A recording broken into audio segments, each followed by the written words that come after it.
প্রথম অল্প শুরু করছি, সেই অল্প থেকে তারপর এখন মোটামুটি আমি বাণিজ্যিক আকারে নিয়ে গেছি এটাকে। আর বর্তমানে আমি খুব লাভবান, মানে এই ফসলটা খুবই ভালো, সবথেকে বেশি লাভ হয়। এই আরেকটা বিষয় যে আমার লেখাপড়ার পাশাপাশি আমি যে এই অল্প বয়সে উদ্যোক্তা হতে যাচ্ছি, সেটা বলছেন আমার বাড়ি থেকে খুব একটা আছে, ভালো সাপোর্ট আছে যে তুই লেখাপড়ার পাশাপাশি এটাও কর, এটা খুব ভালো দিক। তো আর সর্বপ্রথম আমি বিক্রি করছি 1200 টাকা করে, এখন বর্তমানে 800-600 টাকা করে মার্কেটে আছে আর কি। তো আমি এই অল্প বয়সে উদ্যোক্তা হয়েছি কারণ আমার বাড়ি থেকে অনেকটা সাপোর্ট পাইছি, সেই জন্য আর কি এই অল্প বয়সে আমি এই কাজটা করতে সক্ষম হয়েছি। স্ট্রবেরি চাষ নিয়ে আপনার ভবিষ্যৎ পরিকল্পনা কি, বা কিভাবে এটা দেখতেছেন, ভবিষ্যতে কিভাবে যাবে?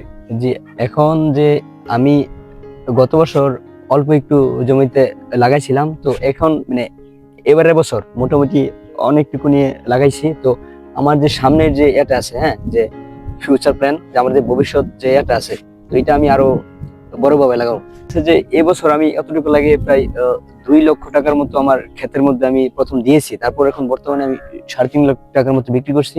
তো দেখা যাচ্ছে যে এই ফসলে এত লাভ, তাহলে আমি সামনে মানে আমার সামনে আগামী বছর আমি আরো ভালোভাবে লাগাবো, খুব মানে জমি অনেকটুকু নিয়ে ইনশাল্লাহ। এরকম মানে ফিউচার প্ল্যান আমার আছে, আমার ভবিষ্যৎ আছে, আমি এরকম উদ্যোগ নিবো ইনশাল্লাহ।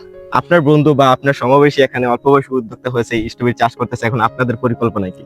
আমাদের পরিকল্পনা খুবই ভালো, সে চাষ করতেছে, আমরা দেখতেছি তার অনেক লাভ হইতেছে, বা সে অনেক কঠোর পরিশ্রম করে সে এই কাজটা করতেছে।